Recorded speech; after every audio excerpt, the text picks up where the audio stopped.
अब बढ़ते हैं अगली खबर की ओर, जहां जिले के अमरपुर शुभगंज मुख्य सड़क मार्ग पर सोमवार की शाम को बाजा मोड़ के पास ही सड़क हादसे में अमरपुर प्रखंड की भरको पंचायत के मुखिया प्रवीण झा की मौत हो गई है। घटना के बाद देर शाम को मुखिया के परिजनों को और समर्थकों ने आरोपियों के घर का घेराव कर लिया और इसके बाद ईंट पत्थर चलाने लगे।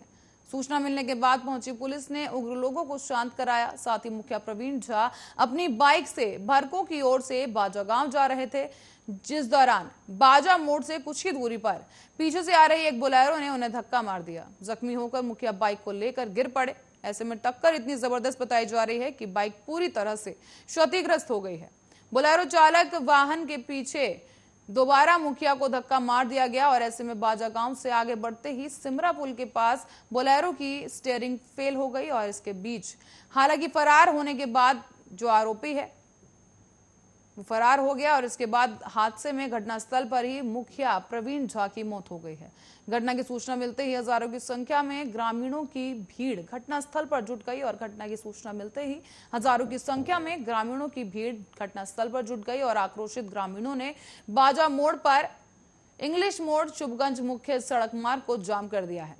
साथ ही आपको बता दें कि इस पूरे मामले में बांका एसडीपीओ ने हत्या के मामले में शामिल लोगों की अविलंब गिरफ्तारी करने का आश्वासन दिया है। साथ ही करीब 4 घंटे बाद अधिकारियों के आश्वासन पर आक्रोशित लोगों ने सड़क से जाम हटाया। थाना अध्यक्ष मोहम्मद सफदर अली ने बताया है कि शव को रात में ही पोस्टमार्टम के लिए भेज दिया गया और उसके बाद परिजनों को सौंप दिया गया है।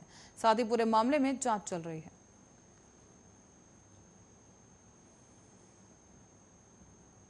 और पुलिस लाइन के डीएसपी संजीव कांत के नेतृत्व में मंगलवार को एक फर्जी सिपाही को गिरफ्तार किया गया है। उसकी पहचान भागलपुर के लोदीपुर थाने क्षेत्र के खोटाहा गांव निवासी गुलाबचंद्र यादव के पुत्र सुबोध कुमार के रूप में की गई है।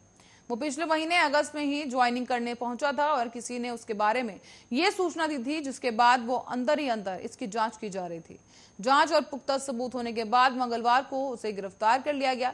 बताया जा रहा है कि सुबोध कुमार ने अपनी जगह पर किसी और व्यक्ति को बैठाकर परीक्षा दिलवाई थी। एग्जाम दिलवाने के बाद छपरा में उस फर्जी व्यक्ति की ट्रेनिंग भी की गई। उसके बाद 2020 में उसने सिवान पुलिस लाइन में ज्वाइन भी कर लिया और ज्वाइनिंग के 10 दिन के बाद वो छुट्टी पर चला गया। करीब 1 साल के बाद अब पहले वाले व्यक्ति की जगह सुबोध ज्वाइन करने के लिए पिछले महीने अगस्त में सिवान पुलिस लाइन आया था और उसके ज्वाइन करने के बाद ही किसी ने इसकी सूचना सिवान के एसपी अभिनव कुमार को दे दी। बताया जा रहा है कि सुबोध कुमार ने गलत तरीके से पुलिस में अपना योगदान दिया है और इसी के बाद police line DSP Sanjeev Kant के नेतृत्व में टीम का गठन किया गया और इस पूरे मामले की जांच शुरू कर दी गई। साथ ही जांच में पता चला कि संजीव कांत ने आरोपी के ज्वाइनिंग के वक्त दिए गए डॉक्यूमेंट्स और सिपाही भर्ती के लिए जरूरी शारीरिक दक्षता के मापदंड की जांच की है। इस दौरान शारीरिक जो दक्षता है उसमें कमी और आरोपी सुबोध कुमार के चेहरे और हस्ताक्षर और दिए गए कागजात में भी अंतर पाया गया। और बिहार में मधुबनी जिले में मंगलवार सुबह को तेज रफ्तार कार से कम 6 लोगों को कुचल दिया है, जिससे सभी लोग घायल हो गए और इसके बाद दरभंगा का एक डॉक्टर, उनका बेटा नशे की हालत में ये कार चला रहा था। बता दें आपको, जांच में सामने आया कि आरोपी की पहचान डीएन झा के बेटे अमित कुमार झा के रूप में हुई है। स्थानीय लोग अमित को पकड़ने और उसे मधुबनी पुलिस को सौंपने में कामयाब भी रहे। ऐसे में पुलिस को सौंपने से पहले लोगों ने उसकी जमकर पिटाई की। जांच के दौरान पता चला कि अमित और उसका ड्राइवर सोमवार को नेपाल गए थे और दोनों ने इंद्रवा नामक स्थान पर शराब का सेवन किया। क्योंकि ड्राइवर भारी नशे में था और अमित ने शराब के नशे में होने के बावजूद कार खुद चलाने का फैसला किया, जबकि ड्राइवर पीछे की सीट पर बैठा था। जब दोनों भेलवा चौक पहुंचे तो अमित ने अचानक वाहन से नियंत्रण खो दिया और सड़क किनारे सो रहे 6 लोगों को कुचल दिया है।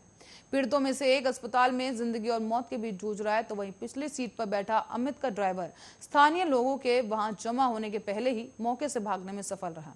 बताया जा रहा है कि पुलिस के मौके पर पहुंचने तक उन्होंने अमित को काबू कर लिया था और उसे बंदी बनाकर रखा हुआ था।